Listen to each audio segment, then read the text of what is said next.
শ্রীকৃষ্ণ শিব মন্ত্রের দীক্ষা নিয়েছিলেন। শিবতন্ত্র পরিষ্কার করে লিখছে আমরা কৃষ্ণ মন্ত্রের দীক্ষা নিই, কিন্তু ভগবান শ্রীকৃষ্ণ শিব মন্ত্রের দীক্ষা নিয়েছিলেন।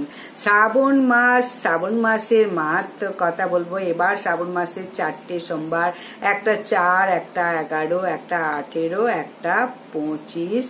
গোটা শ্রাবণ মাস যদি পালন করতে না পারো, 4, 11, 18, 25 এই 4টে দিন অবশ্যই জল ঢালো।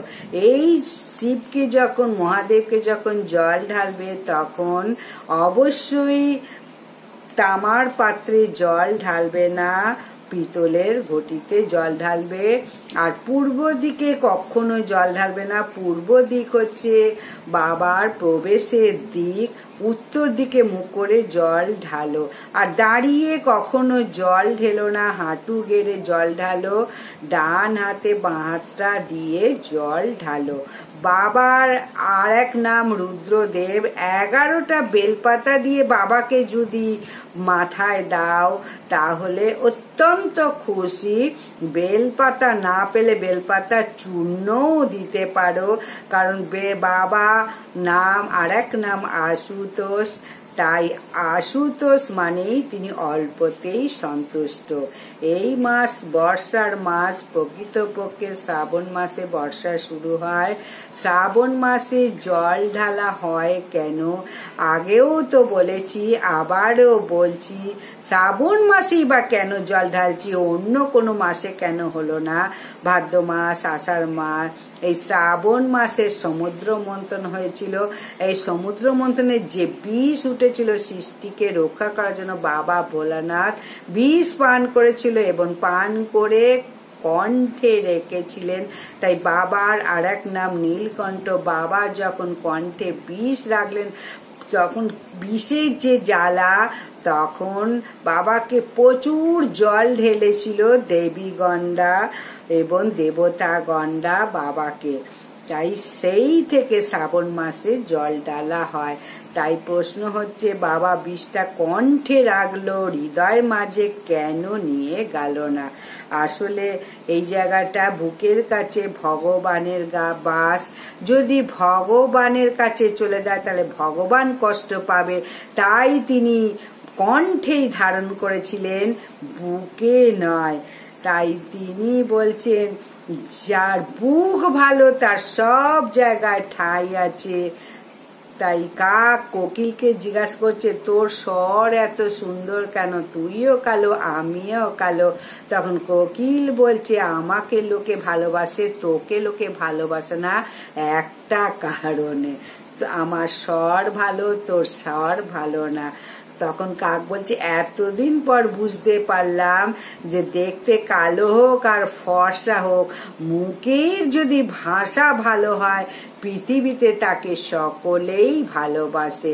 রামকৃষ্ণ বলেছেন তোমার বাড়িতে যদি কেউ যায় মিষ্টি দিতে পারো আর না পারো, দুটো মিষ্টি কথা বলো, তাহলেও খুব ভালো হবে।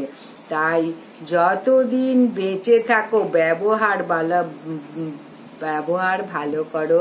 মহাপ্রভু বলেছিলেন যে তোমার চলা ভালো করো, তাহলেই তোমার বলা ভালো হবে। শ্রাবণ মাস বাবা ভোলেনাথের মাস। এই মাসে ঝাড়খণ্ড, হুগলি, দেওঘর, তারকেশ্বর, তারপরে চাকলা, কচুয়া, কাতারে কাতারে মানুষ যাচ্ছে। 40 কিলোমিটার, 50 কিলোমিটার, 60 কিলোমিটার মানে বাঁক নিয়ে নিয়ে যাচ্ছে।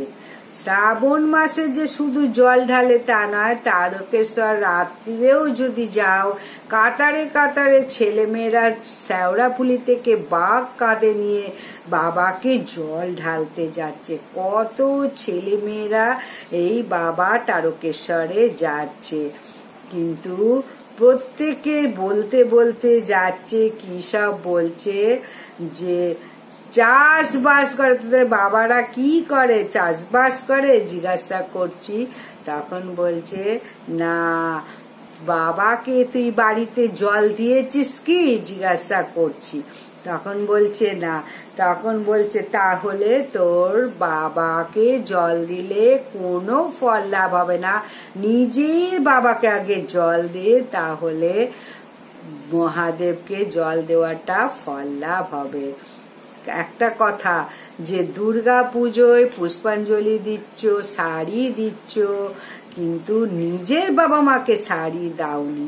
তাই প্রত্যেককে বলা হচ্ছে যে আগে নিজের ঘরের মা বাবাকে সম্মান করো, শ্রদ্ধা করো, কিছু দেওয়ার হলে তাকে দাও, তারপর ঠাকুরকে গিয়ে দাও, তবেই ঠাকুর সেই জিনিস গ্রহণ করবে। তাই বলবো যে যদি বয়স হয়ে যায় তাদেরকে ছেলেমেয়েরা এখন দেখে না, তাই তারা কিন্তু যাদের বয়স হয়ে যায় তারা ফল ফুল দিতে পারে না, কিন্তু আশীর্বাদ দিতে পারে।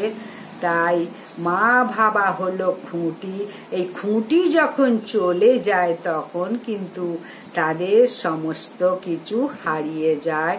তাই জন্মদাতা পিতা মাতাকে শ্রদ্ধা ভক্তি করো, তাহলেই ভগবান পুজো পুণ্য লাভ করতে পারবে। তা না হলে ভগবান কখনো ভুলেও তোমাদের ক্ষমা করবে না। যদি কেউ একাদশী না পালন করতে পারো, রবিবার, সোমবার, মঙ্গলবার, বুধবার সব বার আছে ভগবানের বার, তাহলে একাদশী, তাহলে একাদশী যদি না পালন করতে পারো, রবিবার সূর্যদেবের বার, সোমবার বাবার বার, শনিবার শনিদেবের বার, মঙ্গলবার হনুবারের বার, তাহলে প্রত্যেকটা বার প্রত্যেকটা দেবতাদের ভগবানের বার কোনটা? একমাত্র বার হচ্ছে একাদশীর বার, ভগবানের বার। একাদশীর দিনকে বলে একাদশী করা এতটাই পুণ্যের ফল পাওয়া যায়। 8 থেকে 80 প্রত্যেকে একাদশী করতে পারে, শাস্ত্রে বলছে। 12 মানে 24টা একাদশী যদি না করতে পারো, শয়ন, পার্শ্ব, ভীম একাদশী এইগুলো অন্তত করো। তাই একাদশীতে উপবাসের এমন কিছু নেই, পুরো নির্জলা না করতে পারলেও হবে। ফল খাও, সবজি খাও, সাবু খাও, শ্যামা চালের জিনিস খাও, কিন্তু এবং সব সময় ঠাকুরের কাছে থাকো। একটা দিন শরীরকে রেস্ট দিলেও এটা মঙ্গল। তাই প্রত্যেককে বলবো যদি পারো একাদশী পালন করো, জীবন কিন্তু মানে সুন্দর হবে এবং মঙ্গল হবে। বাবার ওপর কেউ কিন্তু বিশ্বাস করে না। বাবাকে জল ঢালছে, দুর্গা বলছে তোমাকে সবাই জল ঢালছে, মেয়েদেরকে কিচ্ছু বলছে না। বলে বলবো কি করে, ওরা তো আগে থেকেই ব্যবস্থা করে চলে এসেছে, তা আমি কি বলবো। ওরা আগে থেকেই ব্যবস্থা করে নিয়েছে, প্রতি বছর সে জল ঢালতে যায়, কিন্তু সে কাজে কেন? তখন বলছে সারা জীবন জল ঢাললাম, কিন্তু আমাকে খালি সব সময় মদ খাওয়া স্বামী দিল। বলে তুমি তাহলে কখন ওটা মানে মহাদেবের কাছে কি চেয়েছিলে? বলে না, মহাদেবের কাছে চাওয়ার আগেই আমি নিজে ঠিক করে নিয়েছি। শ্রাবণ মাস হচ্ছে পরম বৈষ্ণব মাস। শ্রাবণ মাস আর কার্তিক মাস, প্রত্যেক মাস মানে বৈষ্ণব মাসে নিরামিষ হয়। শ্রাবণ আর কার্তিক মাস বৈষ্ণব মাস। যারা যারা দীক্ষা নিয়েছো তারা তো প্রত্যেকে এই মাস দুটো গোটা নিরামিষ খাও। যারা দীক্ষা নিয়েছো তারা গোবিন্দের সেবা করার মানে গোবিন্দ সেবা ভোগ করবে, সেবা গ্রহণ করবে, গোবিন্দকে পুজো করতে পারবে, কিন্তু ভোগ নিবেদন করতে পারবে না যদি দীক্ষা না দাও। তাই গুরুর কাছ থেকে দীক্ষা নিয়ে কোন পদ্ধতিতে গোবিন্দকে মানে ভোগ দিতে হবে, কিভাবে আচমন করতে হবে, ভগবানকে সেবা করতে হবে। ভগবানের সেবা দেওয়াটা নিয়ম আছে, তাই অনিয়ম করলে নিতাই গৌর হরি বল। প্রত্যেকটা একটা নিয়মে আছে। তাই পূজা পাঠেরও একটা নিয়ম আছে, নিয়ম না মানলে পুরো গোবিন্দ সেই জিনিসটা গ্রহণ করবে না। যে একটা ফুল দিচ্ছ ভগবানকে, যদি ফুলটা তুলতে গিয়ে না বলে নিয়ে আসো, তাহলে সেই ফুলটা কি গোবিন্দকে দেওয়া যায়? দেওয়া যায় না। সেটা চুরি করে দেওয়া হলো, সেটা কিন্তু গোবিন্দের সেবা হলো না। ফুল তুললে তার কাছ থেকে জিজ্ঞাসা করে তারপরে নিয়ে এসো। এবং শুধু তাই নয়, গাছ থেকেও যদি ফুল তোলো, গাছকে জিজ্ঞাসা করেই ফুল তুলতে হয়। ফুল তুলতে গিয়েও বলতে হবে, হে বৃক্ষ মাতা, তুমি বক্ষ বিদন করে যে ফুল দিয়েছো, এই ফুল গোবিন্দ সেবায় লাগবে। এতে তোমার কষ্ট হবে ঠিক কথা, কিন্তু এটা আমি গোবিন্দ সেবায় যেন লাগাতে পারি। তাই বৃক্ষকেও প্রণাম করে হরে কৃষ্ণ মহামন্ত্র বলে ফুল তোলো।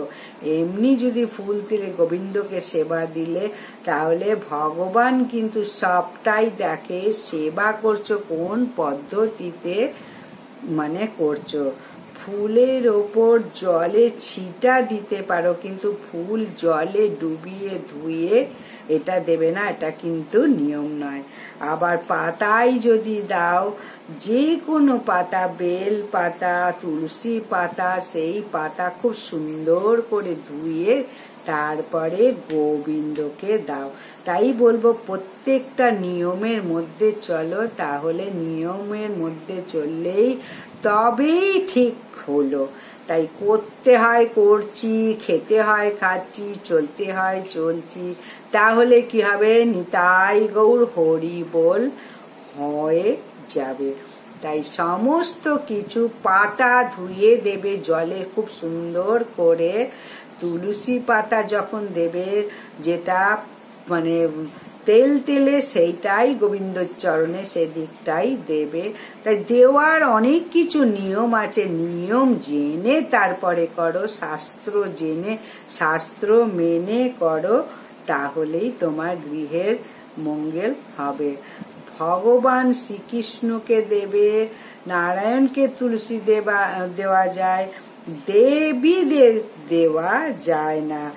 যে ফুলে তুষ্ট সেই ফুল দিয়েই পূজা করো।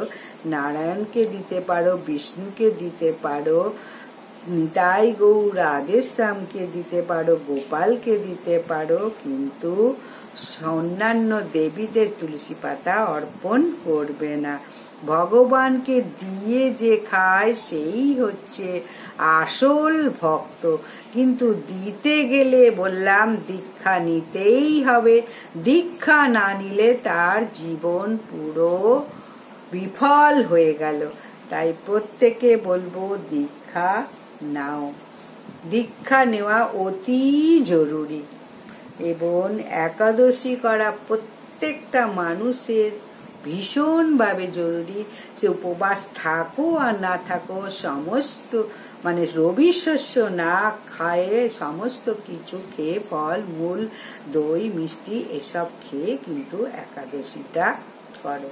নমস্কার, বিদায়। ভিডিওটা যদি ভালো লাগে অবশ্যই লাইক সাবস্ক্রাইব শেয়ার করে দাও।